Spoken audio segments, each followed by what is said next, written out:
Hi, everyone. Welcome to February's uh, PZT committee meeting. I really appreciate Commissioner Wood and Commissioner Laughlin joining us tonight in the absence of our other fellow two committee members. So they'll be sitting in as committee members this month. Thank you for stepping up here. And we look forward to Lee and Margaret joining us again next month.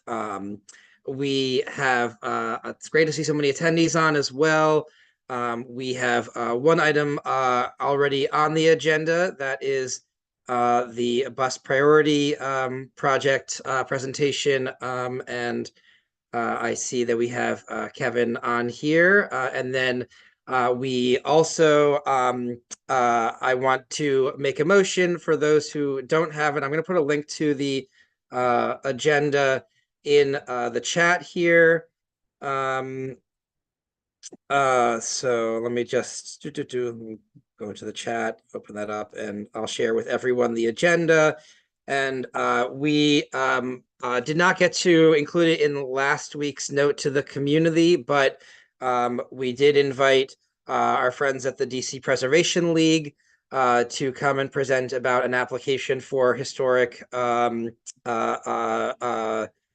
designation for the old Chinese legation building that it's at 19th and Vernon. So I am going to move to add that to the agenda because it's, in terms of timeliness, there is a late March hearing before the Historic Preservation Board.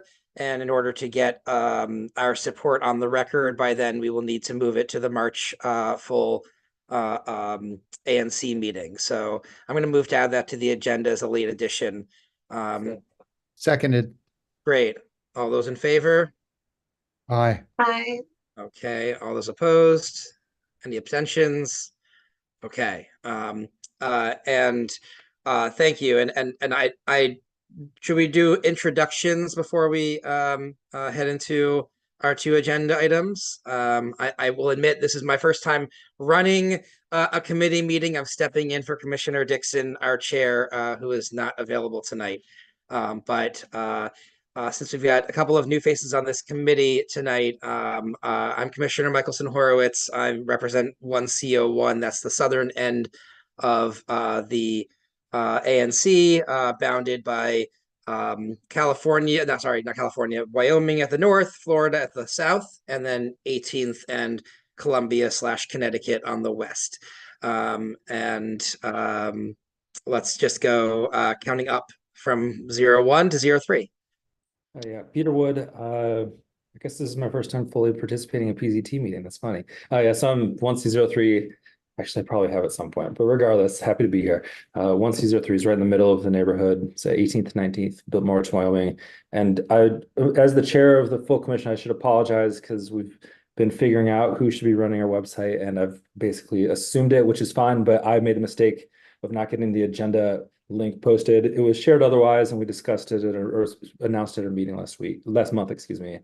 I just wanted to make that apology just to avoid confusion. Plus, there will be more opportunities in the future between now and the expiration of the first agenda item, which is a 90-day period for public input, I think. So it shouldn't be a detrimental thing, but did want to point that out. Hi, Linda Laughlin, Commissioner for 1C06, the eastern side of Lanier Heights, closer to 16th Street. Happy to join tonight and learn more about the bus plan and other things that the PZT committee is involved in. Hi all, Commissioner Jake Valaschini. I am a permanent member of the PZT committee, and I'm in 1C07, which is basically 18th to 17th from Florida up to Columbia, except I get an extra block along Columbia as well. So I've been I have equities in the conversation tonight around the Columbia Road project. Happy to be here. Great, thank you all. And I don't think in our committee meetings we tend to do announcements for us as commissioners or public comments before we launch into the agenda. Just great. Looking for that visual confirmation. I do recognize that most people in the most of the participants are probably here to comment on the on the bus priority plan. And so I was wondering if we might skip directly to the second item on our agenda so that the DC Preservation League representative does not need to stick on for such for a lengthier conversation about the bus plan. But we of course will do the bus plan right after that. So anyone here to speak on the Chinese legation, if you can raise your hand and you'll get promoted to a panelist.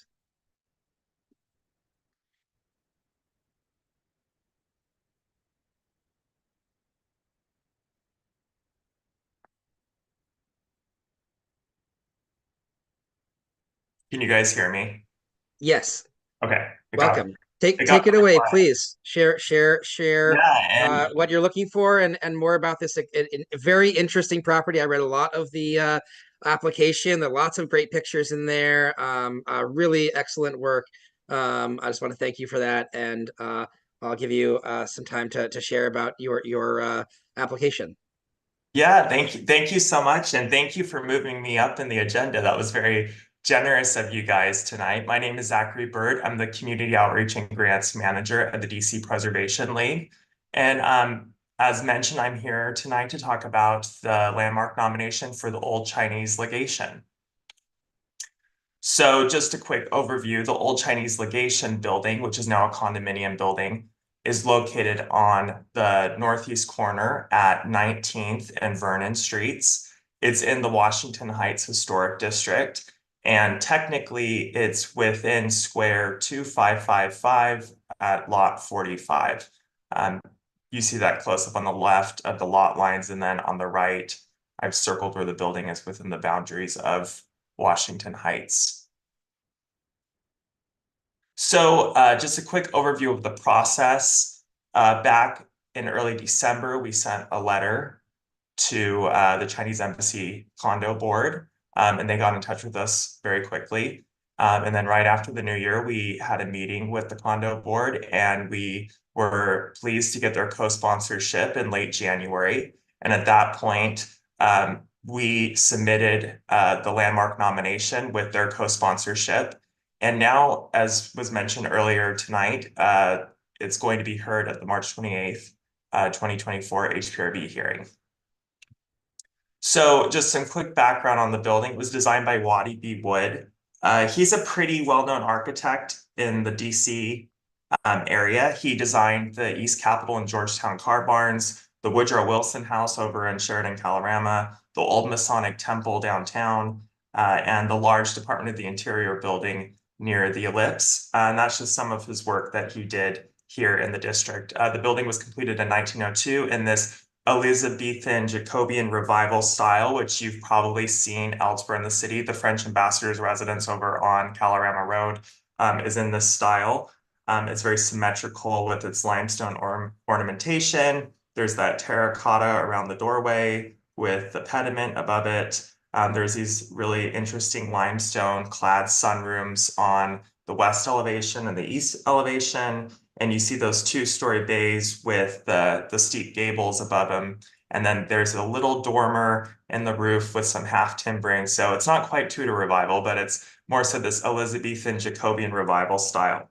And the building has very high integrity, at least on the exterior. Just to clarify, this nomination is strictly for the exterior of the building, as are most nominations here in the district, but I thought I'd point that out. And then the building was renovated in the 1960s when it was converted to apartments, and then renovated again in the 80s when it was converted to condominiums. So the nomination focuses on a period of significance from 1902 to 1943. The building was completed in 1902.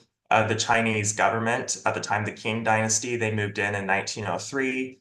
They were there until 1912 when it became the Republic of China. And then they continued to use it as a legation into the 1930s. At that point, it was elevated to embassy status, and the embassy was located there until 1943 when it moved out. We looked into National Register Significance Criteria A and C. In a nutshell, that is history and events and architecture. Obviously, it's very historically significant as the home of the Chinese legation, but also the architecture is quite beautiful, and it's by a prominent local architect, Waddy B. Wood. And the areas of significance, the nomination are architecture, ethnic heritage, and politics and government. Oh, and I should just note real quick, this is kind of interesting because I walked by this building many times and I never realized how it's kind of two parts to it. And on 19th Street, this section that you see, this is more so where the chancery was and the office space for the legation, where the Vernon Street side was actually where the ambassador resided. This was more of the residence. So the history, I'll give very high level history. So this was the second purpose-built foreign legation building in the city. The first was the British legation building, which at the time was down on Connecticut Avenue, prior to its time up on Massachusetts Avenue, where we know it today. Diplomatic relations between the US and China go back to the 1840s. In 1878, the Chinese, they leased their first diplomatic outpost here in the district. You see this top photo. This is Boss Shepherd's former mansion on the north side of Farragut Square. Now there's a 1950 or so office building there and the entrance to the Farragut North Metro, but that house was right there on the north side of Farragut Square. And that's where their first legation was. And that was just the first of many locations. They had some very prestigious addresses that they were located at, including this picture you see here. This is inside the Stuart Castle, which Stuart was a senator from Nevada, and he had a large mansion on DuPont Circle where there's now that PNC Bank between Mass and Connecticut. So there's a really cool photo from about 1890 inside of the legation at the Stuart Mansion. And then in 1897, Minister Wu Ting-feng, he came into his position, and he was a big proponent of the Chinese government having their own legation building rather than renting. It makes sense that he wanted to project China's image and power within the district, within the United States, especially when you think about the historic context at the time. The Chinese Exclusion Act had been passed in 1882 and was still very much in force in the 1890s. And then also US policy in China with a lot of foreign interference and control of the ports and trying to get foreign rights to trade within China through the open door policy. And then there was a blowback with Boxer Rebellion, and the US sent troops into China to quell the rebellion. So it was a very complicated time in China and the relationship with the US and the West generally. So it makes sense they wanted to build something that was very prominent and prestigious here in the district. So in 1902, they purchased the lot at Vernon and 19th. And then in 1902 to 1903, the legation building was constructed. And Minister Wu Ting-feng, even though he was, really the mover and shaker behind the building being constructed, he actually wasn't able to occupy it because he was recalled, and a new minister came in who occupied the building, Minister Liang Cheng. So here's a really neat postcard from probably the 1910s of the Chinese legation building. Looks remarkably similar if you're standing on that corner today at Vernon. And the interesting thing is, I was telling you how on the Vernon side is the ambassador's apartment. He was actually located on the second floor, and part of Chinese custom was that he had to be above the secretaries and the servants within the building. So his room was on the second floor rather than on the first floor. And this was very much done on purpose because previously when they had been renting, it was always difficult to have this layout where the minister had to be above the servants and secretaries. So the building was constructed in a certain way with not having the primary bedroom on the first floor.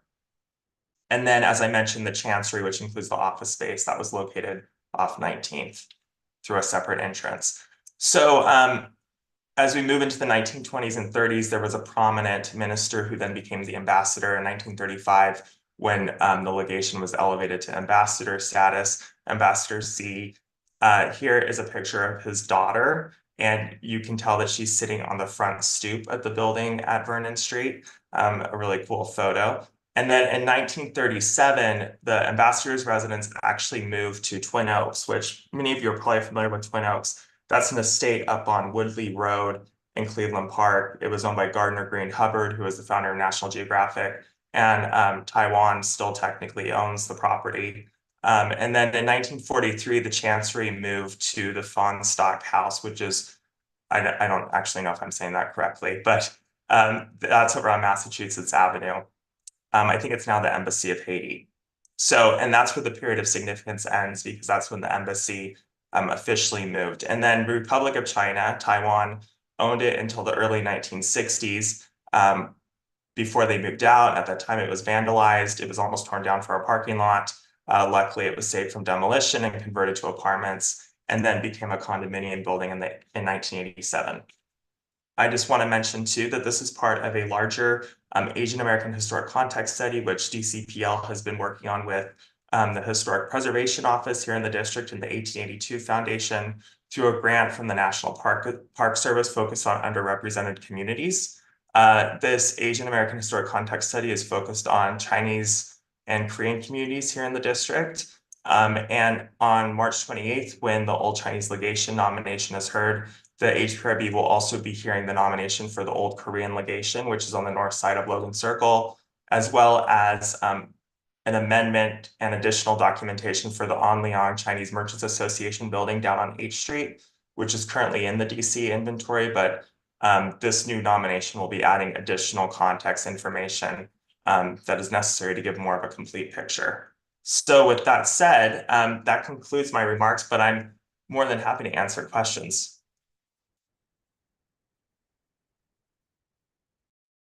Thank you so much. Yeah, I just really appreciate the very thorough presentation of the history and all the research that went into this.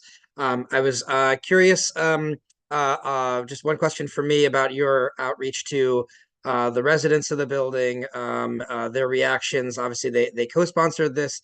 How will they be affected by the designation, if at all? Yeah, so we had a meeting with the board, and then we were mainly in contact with Paula Cohen, who's been a longtime resident in the building. I got the sense that they were very excited. Paula invited us over for a tour where we were able to see the interior of the space. And then obviously the board endorsed the nomination, which is fantastic. And it's always ideal when we get a co-sponsorship from the property owner. As far as how it will impact them, it doesn't really change much just because they're already within the Washington Heights Historic District. So already, let's say if at one point they were going to change the windows, even if it wasn't a landmark, they would have had to go through the Historic Preservation Office and possibly the Historic Preservation Review Board just by being a contributing property within the district. Great, thank you. And are there any interior elements that are preserved from the days, or is it really just the exterior that's been preserved? Yeah, I think that we talked about that with Paula. I think maybe some like fireplace mantles and things like that, but nothing rising to the level of like an interior designation. And just for the record, in the district of like 700 or 800 landmarks, only about 20 have interior designations. So it's a pretty high standard to meet that threshold. Great, thank you. Commissioner Wood. Hi, thanks. That was a lot of information. I really appreciate that. It was well put together. I'll preface this with saying I didn't get to review as much of the application as expected because I wasn't expecting to participate tonight. So I'll probably abstain. So these questions are just for my curiosity. One, I think was partially answered, just like the project of finding spaces in DC that have strong ties to Asian American heritage. I think that's probably the why you're seeking for this, but I'm curious if there's any reasoning behind the timing. Like, is there any reason why now? Why not X years in the past or X years in the future? Yeah, I think that's a great question. I think it mainly gets into just when I mentioned the Asian American Historic Context Study. This was a property that was identified as historically significant to the Chinese community here in the district. Obviously, it has a great history. hence the, the criteria A significance of the National Register. But not to mention, I mean, of course, it's also a beautiful building by a well-respected, well-regarded DC architect, Waddy B. Wood. So, when it checks the architecture box, but also the history. But yeah, other than the context study, I would say that's the timing. Okay, I mean, if it's coincidental, that totally is fair. Yeah. I'm just curious. And the other question, so I don't know much about the architect's history. I feel like I should, since we share a surname, but it's a common surname in my defense. But oh yeah, maybe you are. I didn't even put that together until just now. Yeah, maybe you are. Just like the former Cubs pitcher Kerry Wood. I don't think there's any relation, but maybe there is. But I'm curious. The little that I have read is it true his father was pretty active in the Confederacy, and if that's the case, was the son the architect also, or was he distant from that kind of cause? I wasn't aware of that. Where is he from, by the way? Do you recall? Believe that. I mean, I just read like his Wikipedia and a couple other resources, but I think that Waddy was born in St. Louis, but his parents were from Virginia, I believe. Something like that. Yeah, I can't really speak to that. I don't know. That's okay. I mean, he's got a bunch of sites that are already preserved or have. Yeah. Oh, yeah. And thank you for writing that. Yeah, a lot of the buildings I mentioned, I think actually everything I mentioned is already listed in the DC inventory in the National Register. Got it. That's all I had. Thank you. Any other questions from commissioners? Go ahead, Commissioner Valsky. Thank you for the presentation. So when a building is put into preservation, does that last indefinitely, or does it come up for review at particular periods of time? Yeah, so in the district, and I would say generally speaking, but yeah, in the district, it's indefinite, the designation status. I have heard chatter around the country, and certain legislatures, they've talked about should there be sunset provisions for designations, things like that. My understanding is it's never really gotten off the ground. Maybe there's some jurisdictions that have adopted it, but for our purposes here in the district, yes, it is an indefinite designation. So I guess with that in mind, this takes an entire set of housing stock out of the realm of possibility for the neighborhood. That's all the air rights above that could be developed at some point that could contribute future housing to our community, and especially low income and low equity housing. So I'm inclined to be incredibly skeptical of this sort of definition because it does limit housing stock and supply and ability. So I guess to that effect, my question would be, given that, is it truly so unique that it must be preserved forever? Well, as I mentioned with the National Register criteria, we view it as significant enough to nominate it to the National Register. So we think historically and architecturally, yes, it does rise to the level of protection, hence why we have the nomination. And now and one other thing I just want to mention too, I was mentioning about historic preservation, the Historic Preservation Office and the Review Board, by all means, changes can still happen to designated properties. We see it all the time. I like to mention 14th Street's a historic district. And there's been lots of development and change through there. There's of course a lot of historic fabric, but there's also a lot of new construction. And so I think the thing that's exciting about preservation is, yes, indefinitely there is that designation status, and it does protect the historic fabric, the character defining features, and walking around, you can see this building and say, oh, that was the Chinese legation. That's interesting, right? But by all means, there can still be change in the future. Is there, sorry, one follow-up question. Are there any other plans to designate any other properties within Adams Morgan over the next, say, 12 months to a year? Not that I'm aware of. 12 months is a year, just it sounded good to me. No, not that I'm aware of, no. My own mistake. Okay. I mean, we haven't gotten any of these in the 3 years yet that I've been on the commission. And so, that does give me some level of kind of openness to discussing it, but I am, I'm inherently skeptical of any sort of move to limit potential housing supply or stock, given that we're in the middle of a massive nationwide housing crisis at the moment. So I kind of approach it at that, but I will get off my high horse and we'll let Commissioner Michelson Horowitz open up to any other questions or comments.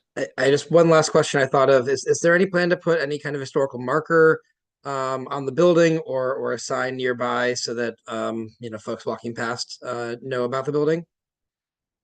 Yeah, that's another great question. So, a lot of cities have plaque programs. DC does not. Typically here in the district, you only see buildings add plaques when they get added to the National Register. Or sometimes you'll see a plaque that will say, this apartment building is a contributing property within the, Calorama Triangle Historic District.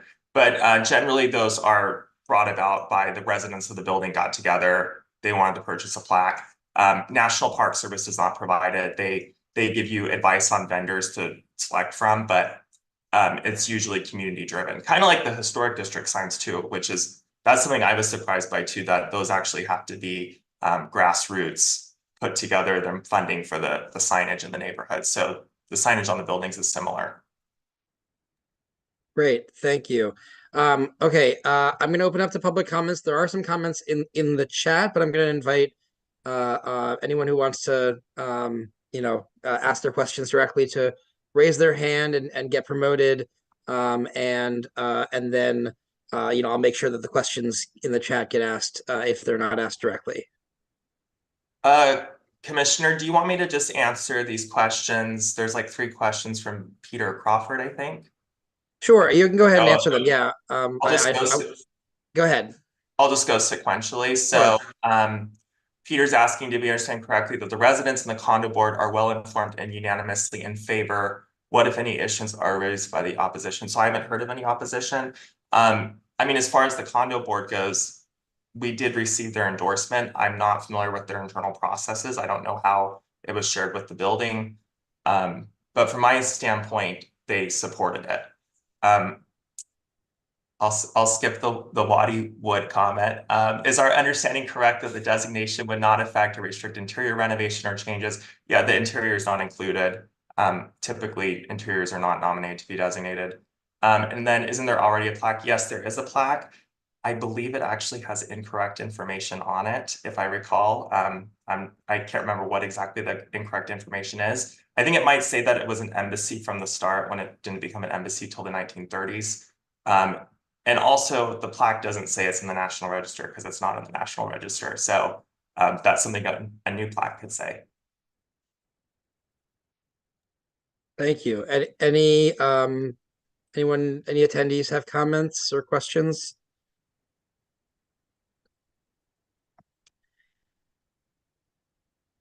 Okay, so you are seeking our support for this application. So given all the facts here, I think there is a good case, and I especially appreciate that this is part of an effort to recognize buildings significant to a historically underrepresented community. While I acknowledge Commissioner Falskini's concerns about the housing stock, I think that there are lots of opportunities to develop additional housing in our area while preserving some of our unique heritage in the neighborhood. So I will move for the PZT committee to report to the full commission in support of this application.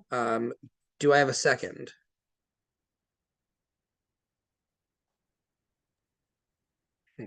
One second.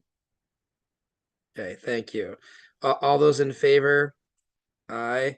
I should ask a quick point of information. Sure. The application is to be directed toward, or the letter of support, and also the application will be directed towards whom specifically?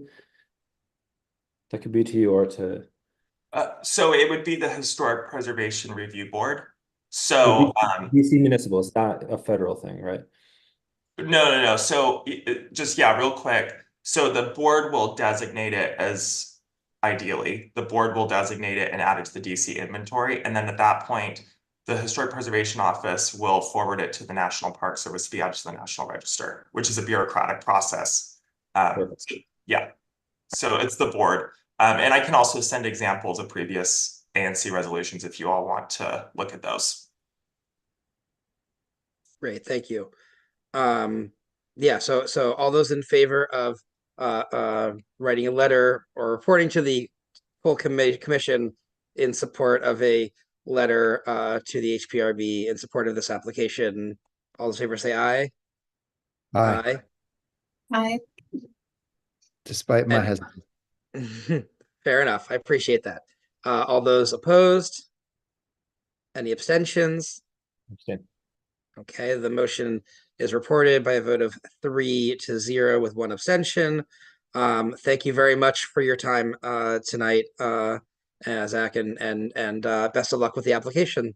Thank you, commissioners. We'll have our full commission meeting at the first Wednesday of March. And we'll be in touch. I don't think that you'll need to attend, but we'll be in touch. Okay, sounds good. Thank you so much. Have a good night. Thank you.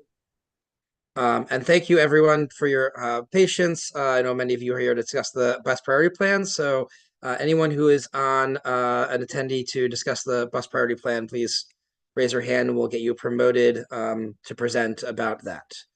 Kevin, thank you.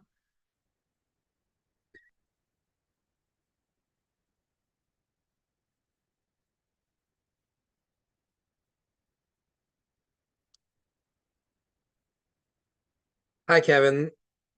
Hey, good evening. Great. Thanks for joining. Thanks for your patience so we get that out of the way. And we're glad you've got some colleagues here as well, Jamie and Mike.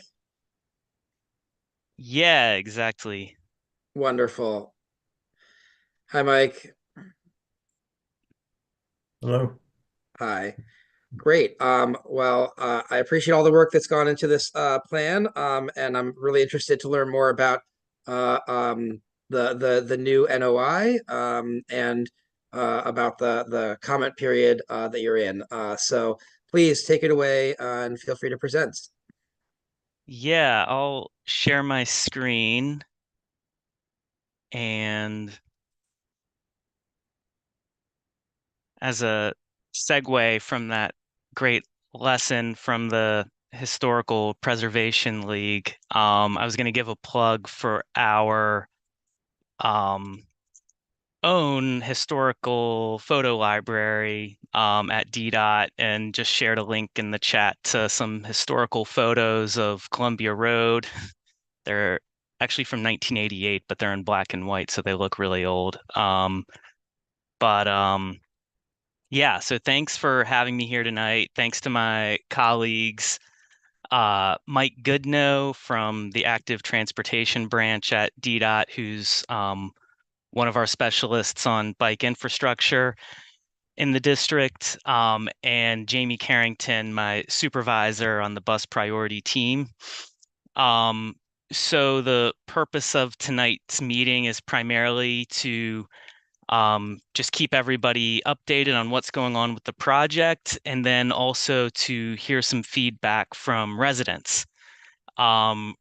So to start, I'll just give a quick review of what's happened so far over the last 2 years with this project. Talk about some of the changes that have been included in the proposed concept over the past few months, provide some information on the construction timeline, and then hopefully have some time for discussion. And so I'm going to spend a little bit of time on this project timeline here, just to kind of walk through what we went through to get to this point. So this project began in December 2021 with a project initiation letter informing residents, that you folks on the ANC, that we were starting this project. And beginning this first phase, which we call the needs assessment, which is when we're really defining what is the problem that we're trying to solve with this project. And so when we do that, we include, we do quantitative analysis, looking at data. We do field observations, spending lots of time out on the corridor, observing how things are working, what's not working well, and we want to hear from people. So what we did was we surveyed every business in the corridor to get information on their loading demand, in addition to doing those field observations of what's happening with the loading. We hung flyers at all the bus stops in the corridor, directing people to provide feedback through our website. We tabled at the farmers market. We attended ANC meetings, bid meetings, and engaged with the community through social media and directed people to provide feedback on our website. And we learned a lot through this process. For example, we learned that there's 1,500 feet of commercial loading, but there's only 500 feet of commercial loading zones. The corridor has some of the slowest buses in the city, and the slowest part is that approach to 16th Street Northwest. We learned that there is a very high rate of injuries of vulnerable roadway users, and especially people on bikes, at a rate of about 5 injuries per mile per year. And we also heard from residents over and over that they're frustrated with this crossing the street where there's no signal, and that the street can feel very chaotic. And then once we kind of came to some agreement about what were these problems, what are the issues that we're trying to solve, we moved on to talk about solutions, solving the problems in May 2022. So almost a year and a half ago. And so through that process, we developed concepts, performed traffic analysis, and coordinated across the different disciplines at DDOT, and with our partners at WMATA, who operates the buses on the corridor, or most of the buses on the corridor, and to develop concepts. And then once we had done that, we visited every residence and business on the corridor and left flyers describing that preferred concept and requesting feedback from residents and businesses. We attended the ANC and bid meetings again. We used social media. We tabled at different events, requesting feedback through that online survey, email, or a phone call. And we posted versions of these presentations online. We got over 1,000 views on YouTube in English and in Spanish. None of those views were mine because I can't stand the sound of my voice, but there was a lot of good engagement. And we received mostly positive feedback, including a resolution of support from this ANC, a letter of support from the Ward 1 council member. And we concluded that process with a letter informing the community members of the concept we had selected. That was in June 2023. And that's when we began design. And so I kind of refer to that as concept refinement as it regards public engagement. So that's when we want to really start working with community members to take what we think is a good concept and make it even better. So we began design internally mostly, which includes surveying, doing stormwater assessments, and also doing further coordination to refine the proposed curbside regulations in the corridor. And so this is to say we've done a lot of community engagement over the last 2 years, and this NOI is kind of the last formal step in that process. NOI is notice of intent. The public comment period closes on March 15th, and we've received a lot of great feedback through emails so far. People have sent marked up versions of the plans, which is very helpful. Be specific. There have been some really good insights gained through that kind of feedback. Gotten to speak to a number of people on the phone, and have had some good conversations about the project. I'll include all that contact information later on. And we hope to hear more tonight. So this is kind of that final step in the formal process. We're expecting to complete design in May. I want to emphasize that we're not done with the design. We want to leave time to use the feedback that we get to change that design. And then in midsummer, is when we're expecting to begin construction, and that should take about 6 months. And I'll give some more details on the construction timeline a little bit later in the presentation.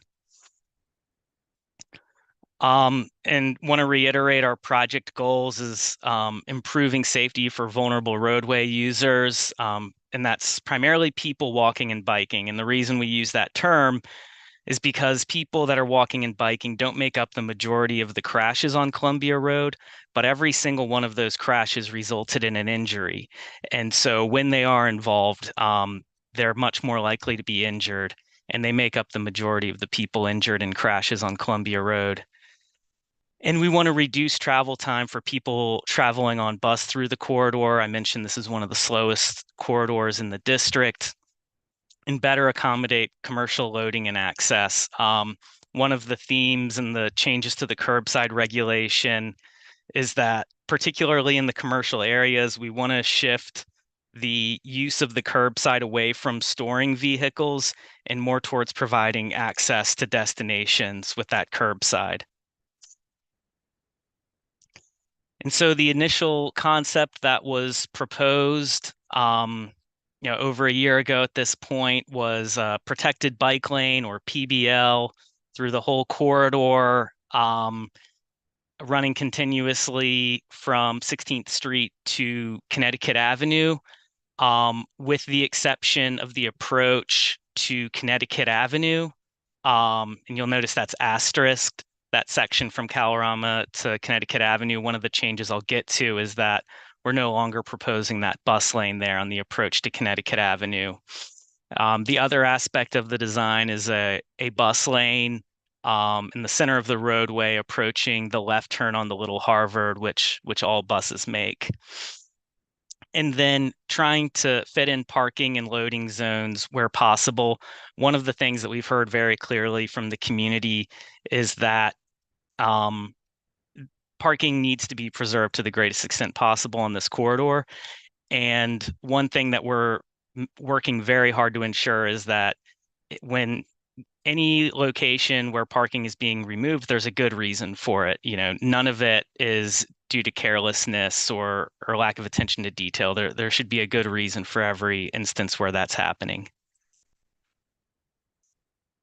And so I want to just touch on some of the changes that have happened from that initial concept. At one point, we had proposed making the connection with protected bike lanes between 15th Street and 16th Street Northwest. That is not something that we're going to be doing through this project. We're going to keep the project limits at 16th Street. And in the future, our active transportation branch may take on a project to look at connections farther to the east. And then I'm actually going to be starting a project looking at bus priority on Columbia Road farther east of here, and on Irving Street farther east of 16th.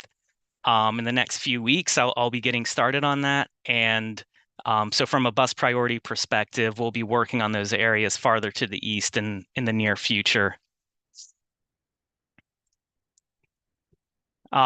Another change from that initial concept through our refinement process was we are proposing to convert Ontario Road on the north side of Columbia Road, just for the one block between Columbia Road and Lanier Place, to one-way northbound.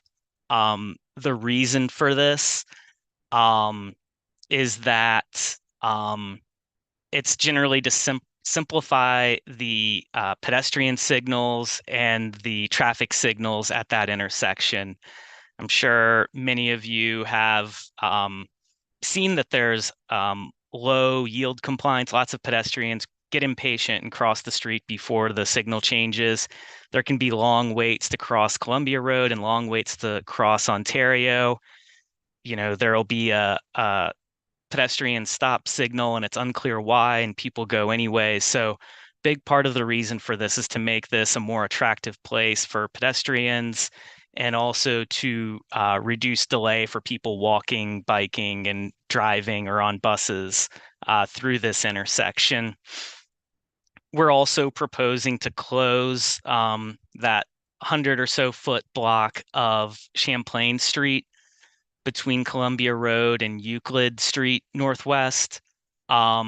This was an idea that came up in the last year following the initial proposal of the concept. And there's a lot of good reasons to go ahead with it. One of it is to eliminate that northbound left turn onto Columbia Road. It's a very difficult angle. And this will direct people to use Ontario Road Northwest instead, where there's a traffic signal and that left is a lot easier. And it will also create enjoyable space for people that will be developed. We've been working with the Adams Morgan Partnership Business Improvement District, the BID, through this process, and they're working on some ideas for how to program this space. And so we'll be continuing to collaborate with them on how to make that work. And one of the things that I touched on earlier, so this is kind of the line drawing that was shared with the notice of intent, and it shows the segment of Columbia Road between 20th Street Northwest and Connecticut Avenue Northwest, where there's no longer a bus lane being proposed, and we are proposing to fit in some parking on both sides of the street, and also be able to have the protected bike lane on both sides of the street for this one block. And the rationale for this is there's actually been about a 35% reduction in traffic volume on Columbia Road following the pandemic. Most streets have not had such a dramatic reduction during the AM rush hour. And so there's not the demand for a bus lane as much anymore. And then also following the survey of the intersection, it would have been very difficult to fit the bike lane and travel lane around that curve from Columbia Road onto California Street. And then for the construction sequencing, just to give people a sense of what to expect, this is subject to change, but this is how our projects typically progress. To start, we want to do changes to signage around curbside regulations on the side streets to go ahead and get those regulations in place prior to the beginning of construction. And then the signage changes on Columbia Road itself would happen later. The first step will be constructing the boarding platforms at all of the bus stops. And it takes about 1 week to do each of those platforms. And during that week, there'll be, barrels and flaggers directing people around the construction site. And that's sort of the most visible, invasive, so to speak, phase of the construction process is while those platforms are under construction. But they're relatively quick. They take about 1 week at each location or less. And they move along pretty well, assuming weather goes right and everything. And then once that's done, we're able to resurface the roadway as necessary. Some of the places where the pavement's in very poor condition or where there's pavement markings that need to go down and it makes sense to completely resurface the roadway, we'll do that. And then the pavement markings go down, the striping, and then signage, which means the bus stop locations will change, the parking regulations will go into effect, and the traffic control signage will be installed as well. And then after that, it's the bike lane barriers. So the kind of vertical parts of the bike lane, the posts and blocks. And then the traffic signal updates are made. And then that's when that's generally the last step in the process. And then we'll open the bike lane and bus lanes. There might be periods during construction when it's unclear what's happening. It seems like there's no progress being made. That's often related to, waiting for approvals on powering up new traffic signals or new signal hardware. Or some of the back end things that have to happen around permits. but we are generally pretty efficient on doing these kinds of projects, and hopefully we'll be able to stick to that 6-month timeline with, maybe 10 weeks or so of that more intensive civil construction work on the boarding platforms. So this is just to give you a sense of what to expect during the construction process. Once we're within a few weeks of starting, there will be more information available, and I'll make sure to send that to everybody who's received updates on the project so far. I've got a running list of anybody that comments on the project, and I keep them in the loop, and we'll be counting on our partners, you all at the ANC with your network of contacts and others in the area to provide updates as we get closer to the construction date, and we'll provide more details about the timeline for these different elements. But we're expecting that to happen in midsummer. There's a lot of coordination that still has to happen. We're coordinating with our paving team, who does, on a rolling basis, is resurfacing roadways in poor condition. And so they're working out their work plan for the year. And so some of what they determine will dictate when we start. So there's a lot of coordination that has to happen, but I would expect midsummer, meaning July or August, for when we start construction.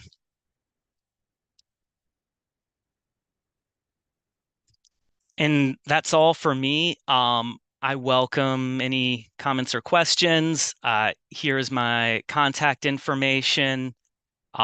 I also want to point out the website where you can find the notice of intent. You can find all of the different presentations that have been provided for this project over the years, and lots of good resources there. And please email me with any questions. Feel free to call me. This is my cell phone number, and welcome any further discussion.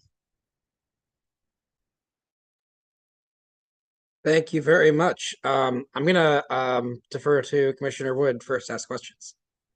All right, thanks. No, I really appreciate that. It's a lot of information, as you said, a lot of moving parts for a long time and a lot of community input. And of course, it's always a challenge to hear from everyone. And we all, I can only speak as commissioner, but I've really been trying to hear as many inputs as possible. And we spent a lot of time talking to a lot of people. I have one very specific question. So my first experience as commissioner with the gravity of this stretch of road was in 2021, when someone who was leaving their place of work was hit by a motorist and killed. I don't think that this project is a direct response to that in any way, and probably not a direct solution, but hopefully can contribute to it. That said, lightening the mood slightly, I've been in communication with a close family member of that person for a while, with the hopes of getting a mural put down in their memory at the place of death. But I put it on hold because I don't want the roadway to get ripped up a bunch of times and have the mural gone. Is there any way to kind of predict when, or just what should I look out for, or who should I speak to try to know when, as much as is reasonably possibly guaranteed, that the asphalt is like there to stay following this presumed construction period? Yeah, that's something that I've heard before from other commissioners, and it's a request that I'm familiar with, and wanting to make sure that there is a good space for that kind of thing is very much on our radar. And I think that, so right now, there's that schematic kind of layout of the roadway, and that was provided along with the NOI, and we're going to continue to refine that. And that's so we have an art in the right of way program, which would probably be the most natural group to coordinate with on that. And I can send you the contact information for our coordinator of that program. Her name is Kimberly Vaca, and I've been working with her. She is aware of of interest from the community in doing this kind of thing. And so, yeah, stay in touch with me. That's something we're aware of. And I don't know exactly what's feasible, but we can definitely have that conversation. And, I would expect by this time next year, construction will hopefully be complete, and something like that might be feasible. Does that answer your question? Yeah, I mean, I didn't expect a specific date. I know that there's a lot of variables that come into play, but just that helps to understand Kimberly as a part of that. And just kind of following on that, just like more of a comment to my fellow commissioners, honestly. Uh, I, I think that the last time that we voted on something as a commission relating to this was the October 2022 meeting when we passed a resolution in support of it. So following that, we're kind of at the point where the public input that led to that moment, as well as further iterations of informal and formal public input, have led to these newer iterations. I personally don't see a reason to take any vote tonight, and probably within the NOI period. Of course, we speak as a commission, but just wanted to put that out there, just that this is an informational for all those in attendance, that at the moment, there's nothing that I think we have planned to vote on, if I'm not mistaken. That could, of course, change, but the point of the NOI process is to hear any last thoughts that people might have not gotten out there. So I appreciate that. Commissioner Laughlin. Hi, Kevin. Thank you for presenting tonight. I think I just have a question. I think it was on slide 7, with the indication about turning Ontario, one side of it, into a one-way. I was just curious of any traffic studies or any other information you could share. I'm just concerned because a lot of people do use that part of Ontario either to turn right or left onto Columbia Road. And now I'm just wondering if that means that I'll divert more traffic to the east side of Lanier Place, like, because that's the only two-way section of Lanier, because one side of Lanier is one way going west, and then the other side is a two-way section of Lanier. And just curious, like, I'm just concerned about the push of traffic onto that very narrow residential street in order for cars and et cetera to turn right onto, or I'm sorry, to turn left onto Columbia Road. They'll either have to use Quarry or drive up Argonne and then do that loop around the park there to get onto Columbia Road. And I'm just wondering if there's any information you can share on sort of that decision, if any traffic studies were done, or what residents of that side of the two-way side of Lanier should consider. Yeah, we did do traffic analysis of that change. And we analyzed the intersections that cars would most likely be using instead, similar to what you described. So it would be adding some volume from those turns to Lanier and over at Adams Mill, that intersection near Calvert. So it would be instead of, yeah, you would just continue down Lanier to the west. Does that make sense?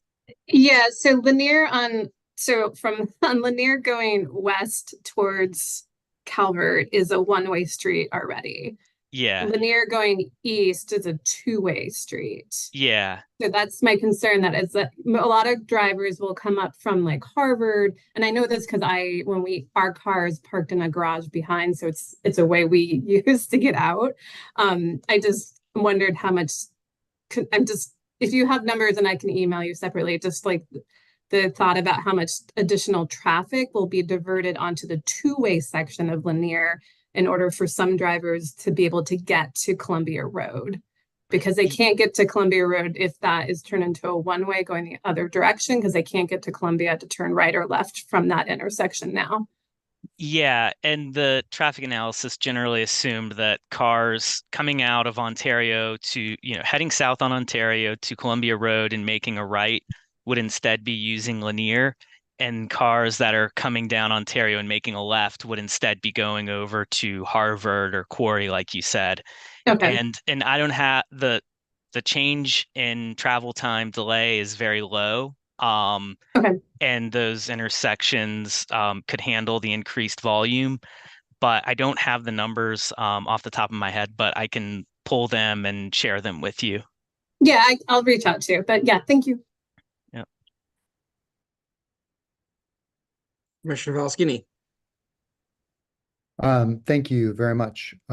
Kevin, it's nice again getting another presentation. I think my first presentation from you on this project was when 1 month after I joined the ANC.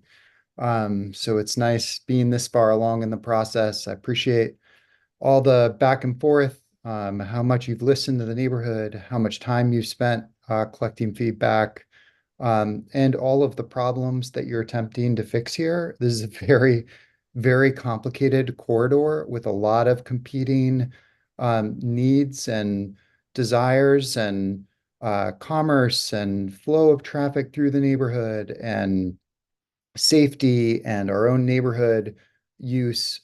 So there is just a lot going on here, and I really appreciate how much work you and your team and DDOT have done to listen to everyone in the neighborhood and take in so much feedback over the last 2 years. I, to the surprise of no one on this call, am very, very supportive of the pedestrian bike lanes. We are in the midst of a climate crisis.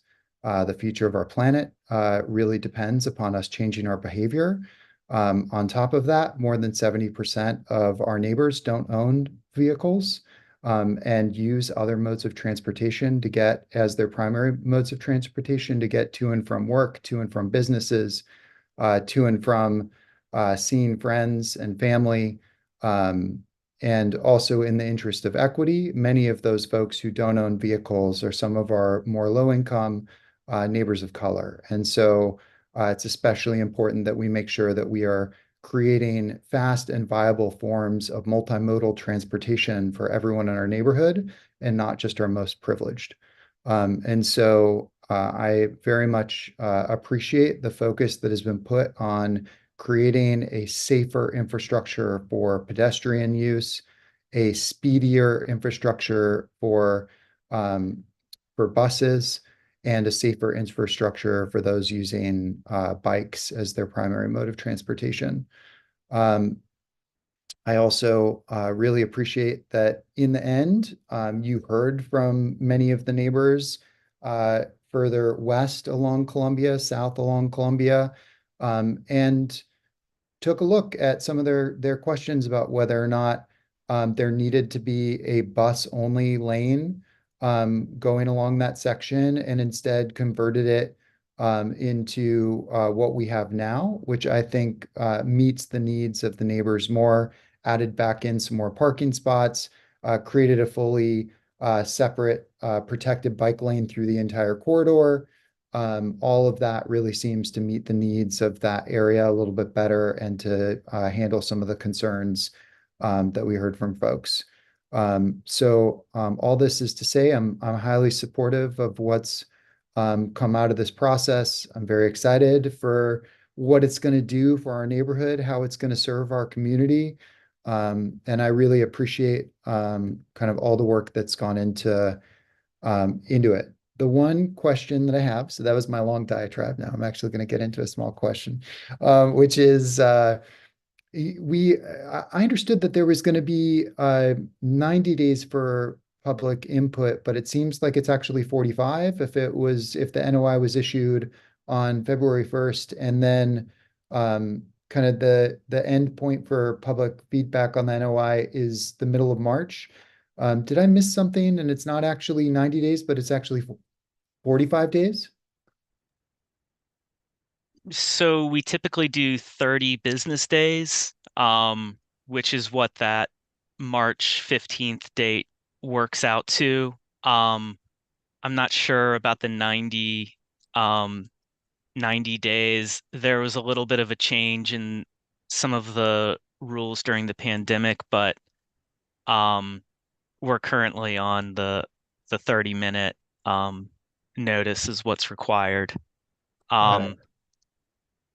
Yeah. Okay, so that I think kind of changes our posture on this as an ANC, because our March meeting will be the last meeting before that March 15th deadline where we could fully vote as an ANC. And so I then will think about a motion that we might be able to make in this current meeting in order to take this to some possible resolution as a full ANC in our March meeting so that we can meet that deadline. Yeah, and I'll add to that is, I don't turn into a pumpkin on March 15th. And it just starts to become increasingly difficult to incorporate feedback at that point. And so comments, I mean, my email address is not going to go away. People can keep sending comments, but after the 15th, it starts to be very difficult to incorporate changes into the design. And so that's the intention of that March 15th deadline.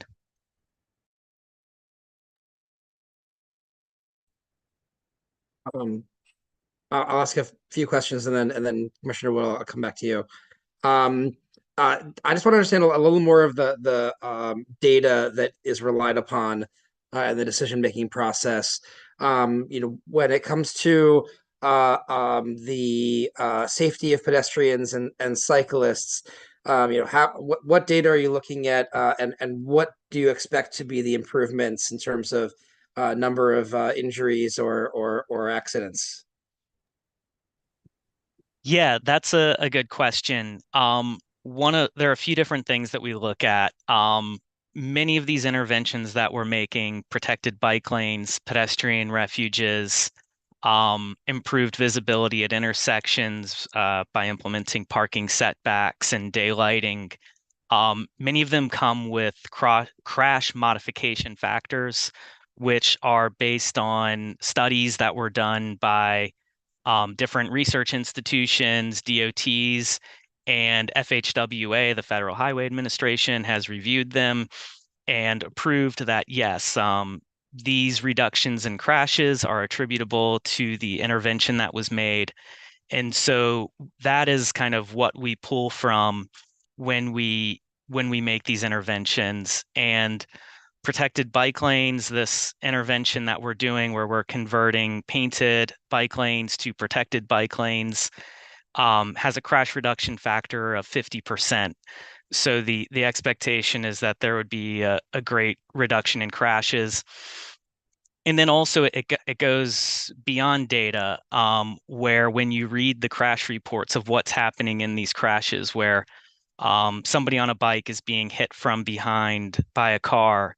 That's something that in a place where there's no bike lane along Columbia Road, that's an example of where a protected bike lane would directly address the cause of the crash, or where they're being doored.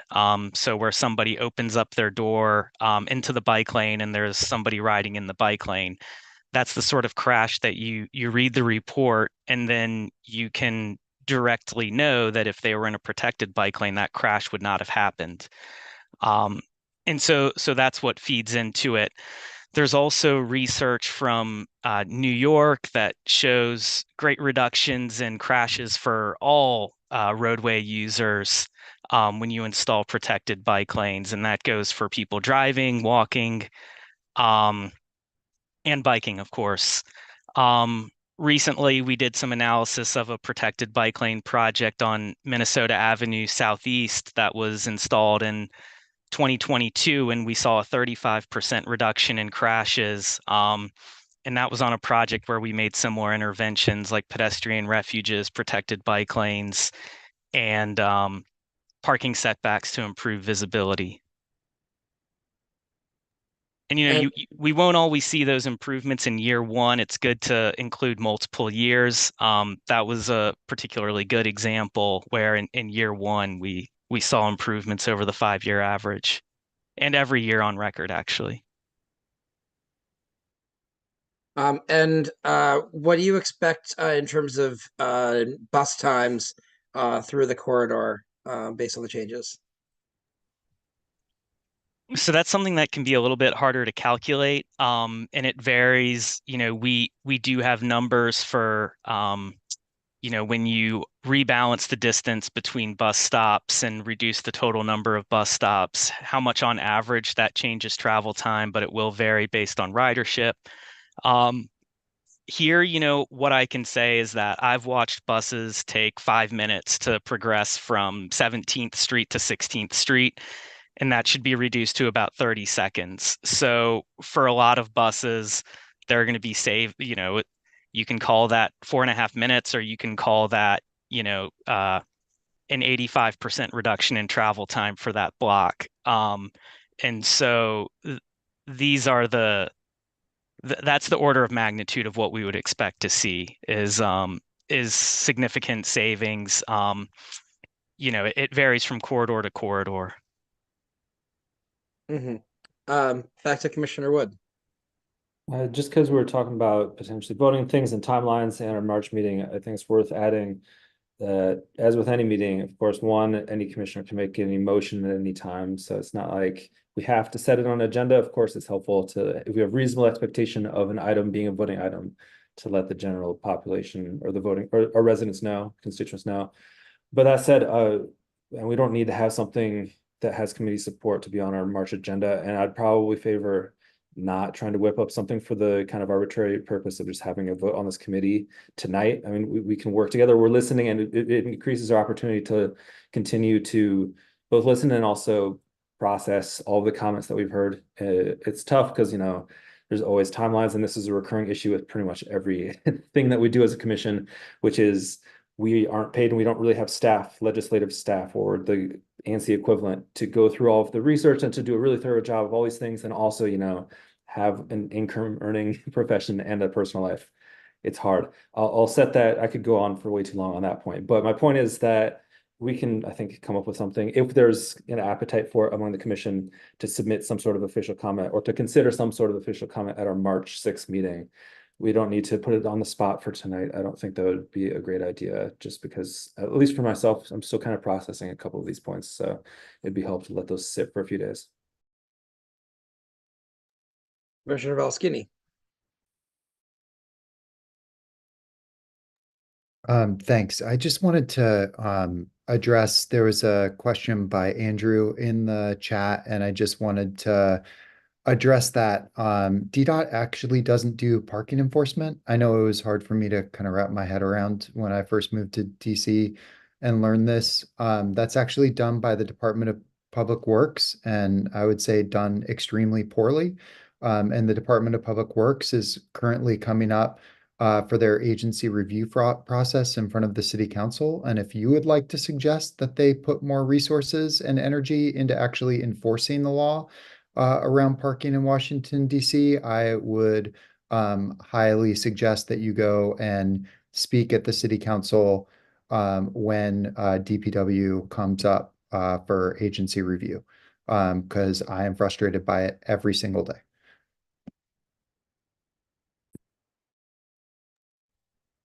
Okay, thank you. Any other commissioner questions? Okay, we will open it up for public comment, and we'd like to just remind folks, ask questions, and of course provide feedback. Try to limit comments to a few minutes so that everyone has a chance to speak. And if you have comments or questions, just raise your hand and we'll get everyone promoted one at a time.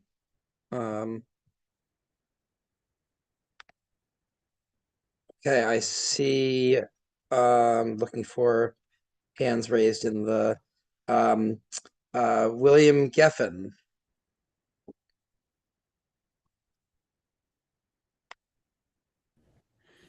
Hi, thank you very much. You mentioned that there was a tremendous decrease in the traffic in this area with the COVID pandemic, and it hasn't rebounded to the same extent as you thought.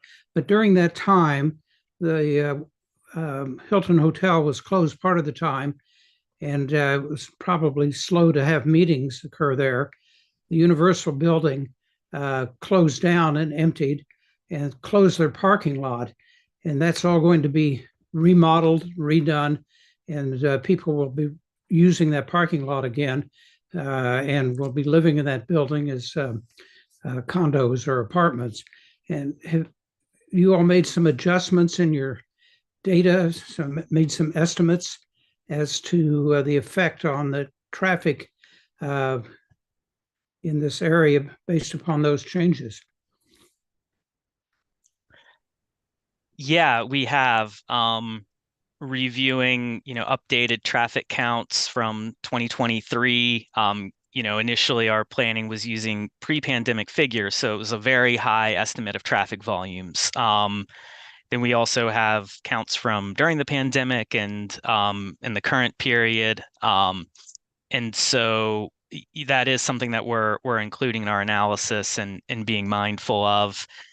I discussed the exclusion of the bus lane on the approach to Connecticut Avenue in the context of that decreased traffic volume.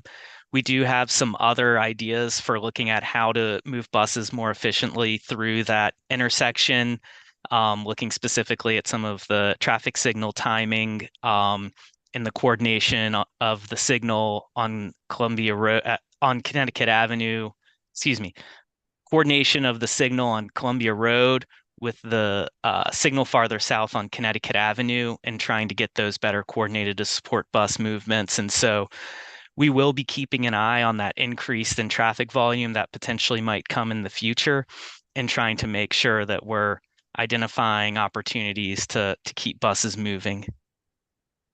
Thank you. Greg Hafley.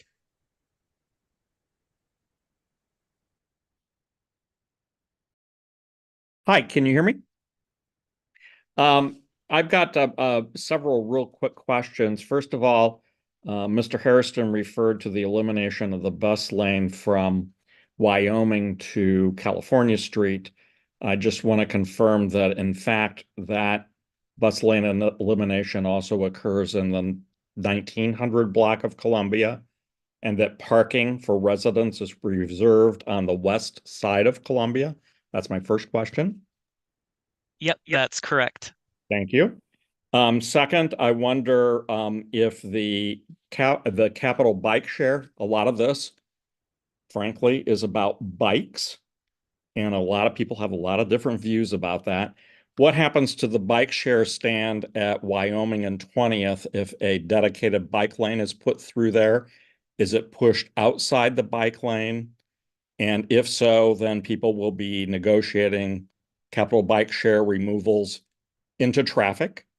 So I have a question about what's going to happen to that bike stand.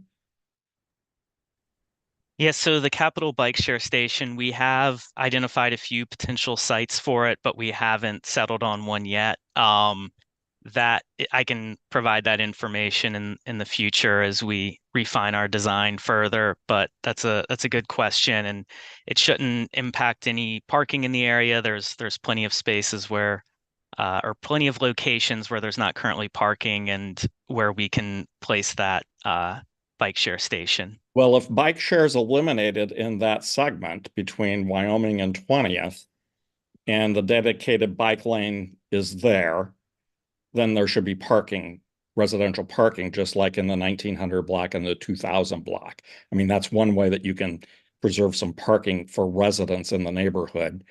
Another question is there any data when you put a dedicated bike lane curbside?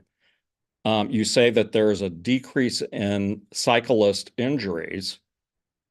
Is there any information about the increase in pedestrian injuries caused by people trying to cross a dedicated bike lane when they cross a street? So, all the data out there supports the conclusion that there's reduced crashes for all roadway users when we install protected bike lane.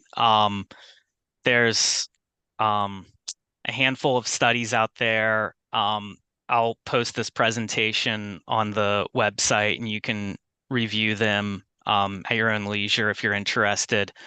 But generally speaking, crashes are reduced especially for bicyclists, certainly, but for all roadway users. There's a handful of different reasons why, including reduced vehicle speeds and improved angles when you're making turns. There's better visibility of crosswalks for people driving when they're approaching it at a tighter turn radius. and then the and those are the main things. So there's improved yielding from the reduced travel speed for pedestrians, and shortened crossings across spaces where they're exposed to cars for pedestrians. Okay. And overwhelmingly, when you look at pedestrian fatalities in the district, when you look at pedestrian crashes, I mean, I think every fatality is in a car crash. And in terms of injuries, it's extremely low percentage of pedestrian injuries that come from a crash with a bike.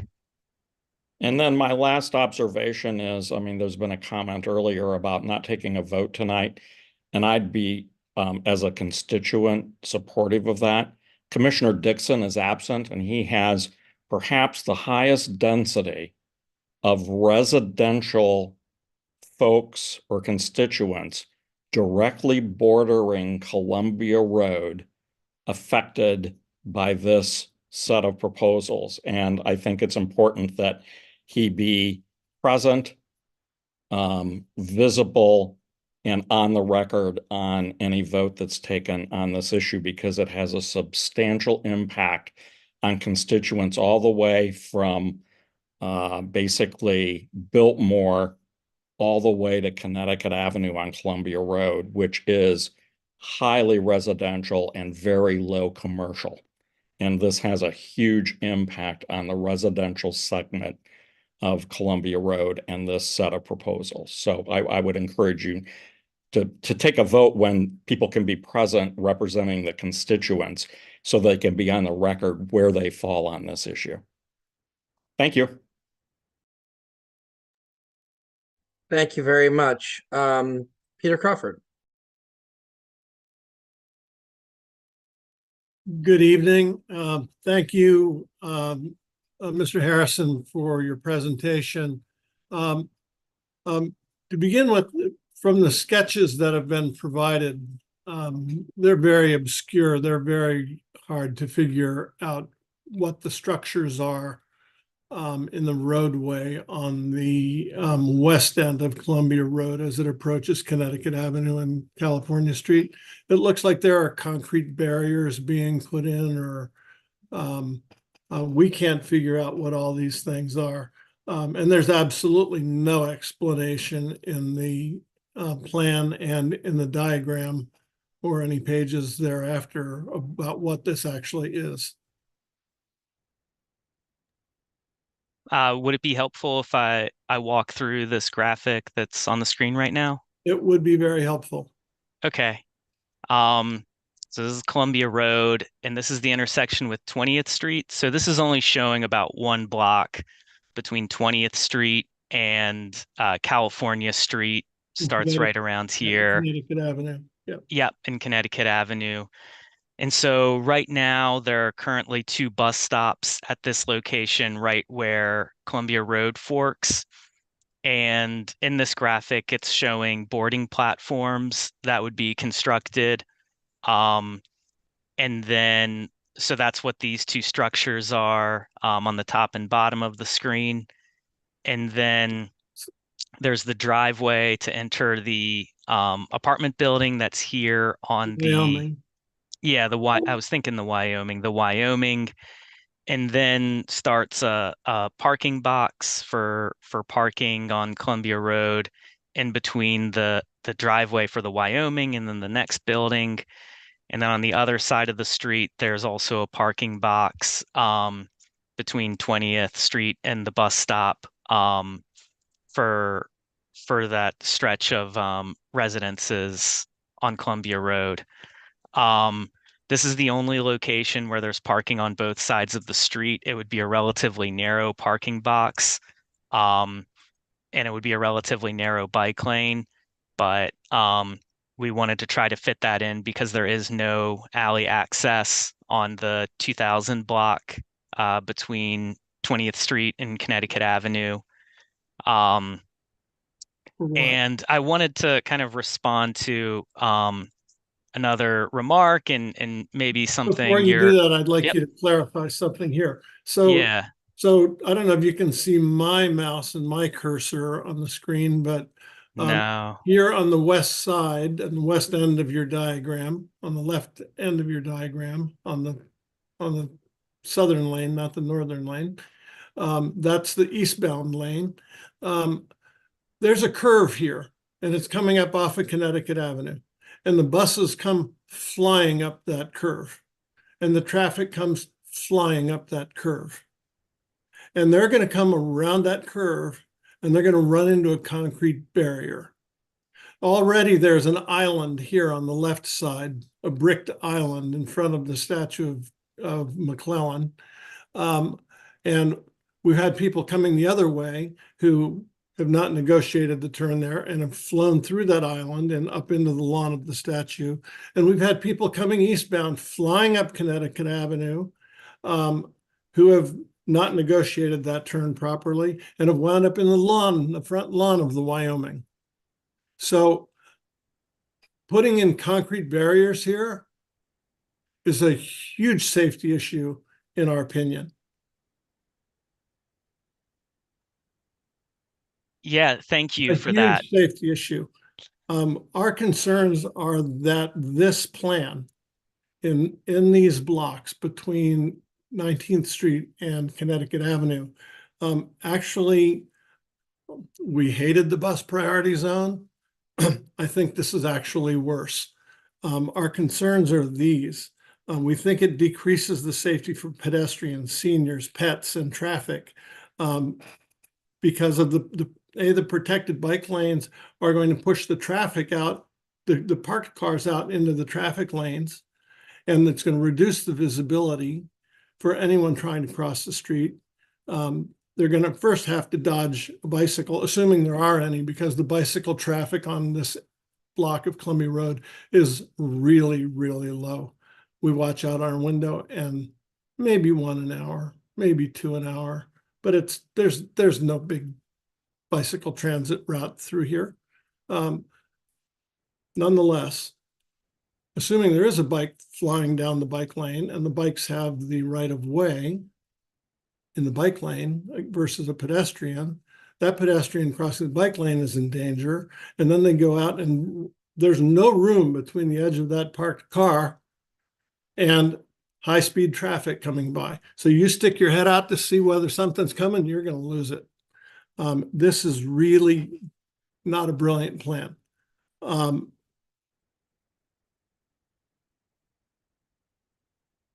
In terms of the alley, going back to the Adams School, closer to 20th Street, the same issue.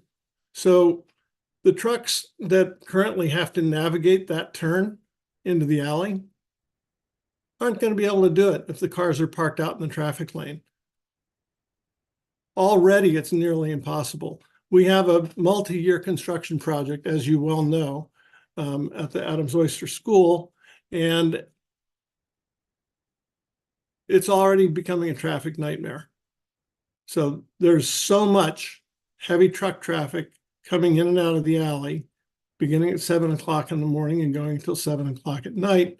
And while granted that is temporary, even once things are back to normal, multiple trash services access the alley, multiple cars for the Schuyler Arms, for the Wyoming, for the Oakland, and for the school all traverse that alley. They're not going to be able to go in or out of that alley, whether they're going backwards or forwards, and go past a parked car at the end there and have the visibility not to get hit, either by a speeding Metrobus and the Metrobuses fly through there, or by other vehicular traffic.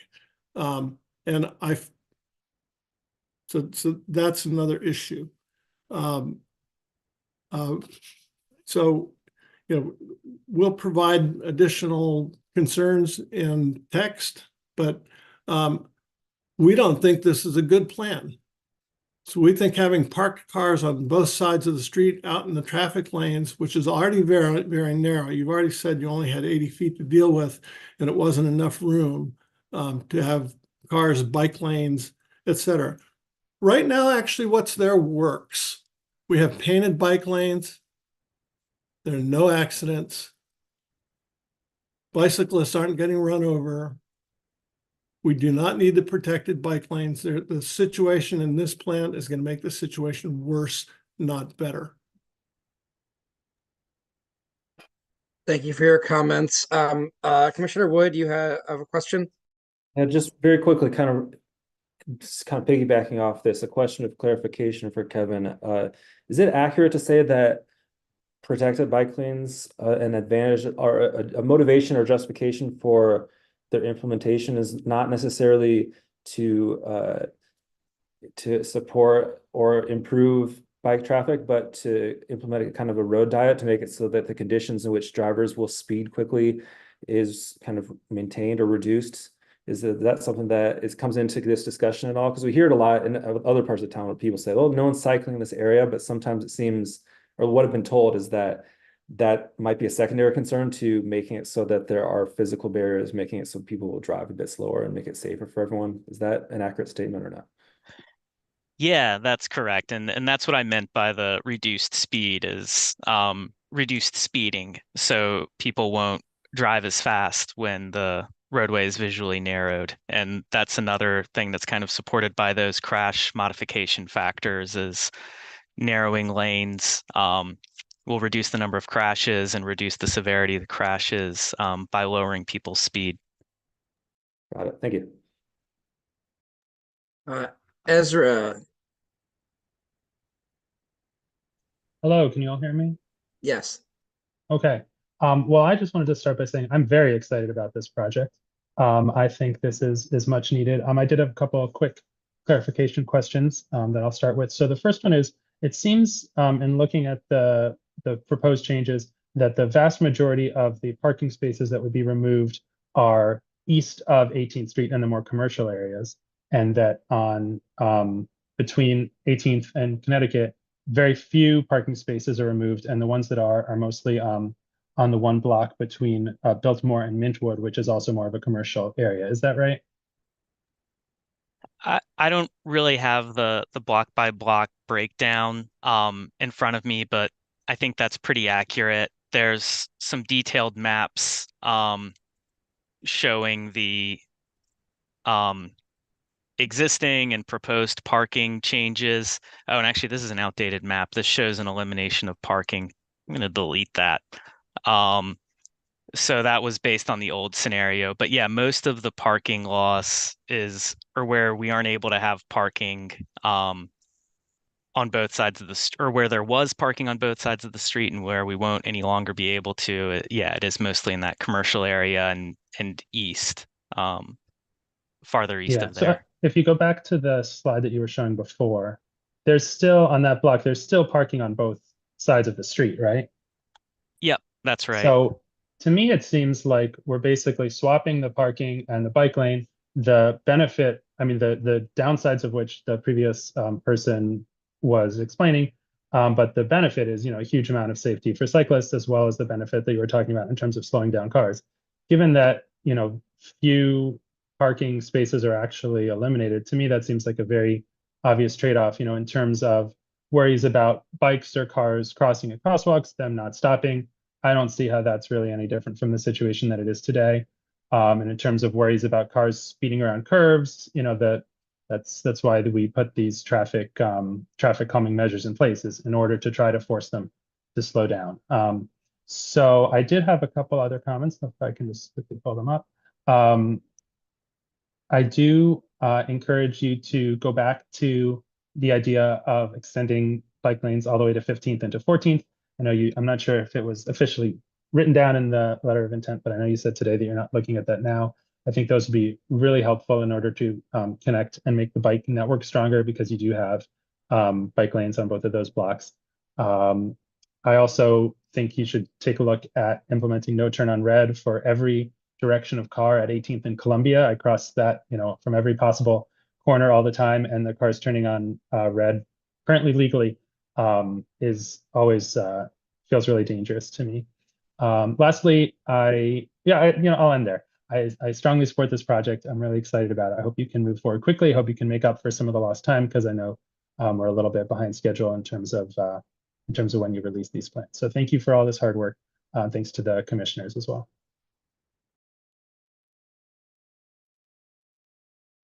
Kristen Barden. Hi. Most of you know me. I'll be fairly brief, and we've got a long list of comments that we'll be submitting in writing that we've been working on the last few weeks. But one of the things that I'm really concerned about is the plans for enforcement in the commercial loading zones, because I think we're basically swapping metered parking spaces for larger commercial loading zones. But without enforcement, those loading zones are going to be filled with people looking for parking. And then the trucks are going to be parked in the travel lane. And then all traffic will grind to a halt. So that's a huge concern. Because once the CVS trucks are parked in the travel lane, the whole project is not going to work. The enforcement of those loading zones has got to be 100% all the time, or this is just really not going to work. So I'd like to really stress that. I know DDOT doesn't do the enforcement, but there's got to be a mechanism. An automated system for enforcement would be fine. Something that gives people a ticket as soon as they park in a commercial loading zone, because I just anticipate this being just a real mess. And then the other thing that is a concern is the pay to park. So we've had 4-hour meters for a long time now, and I don't think we can go back. We need to make sure that people can park for up to 4 hours, because you can't get your hair done for half an hour or even 2 hours. And customers are going to need 4-hour parking. So or even dinner. You can't go to dinner in 2 hours. At some places that takes longer than that. So I want to make sure that the metered parking that remains is customers are able to stay for up to 4 hours, because that's been the case for most of the neighborhood for some time now, and we fought for that a number of years ago. And then there's a bunch of other safety concerns. I know the farmers market is really concerned about the loss of parking on the north side of Unity Park. That's one of the areas where they park the trucks for the farmers market on Saturdays. And they're concerned that they won't have that space available anymore, and that the couple of spots on the south side of Unity Park are not sufficient. So need to figure out how we're going to accommodate them, and also accommodate them this year, because if construction starts this summer, they'll be in the middle of their season. So, and their season goes until December. So, and then they start back up in May. So that's a concern, that we make sure that the farmers market can continue to operate in Unity Park, because that's the only space that they have right now. Okay, I'll leave it there. Thanks.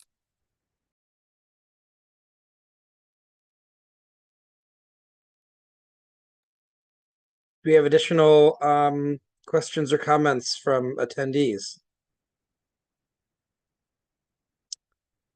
Okay, and from any commissioners, any last minute comments? Does anyone want to raise or move anything?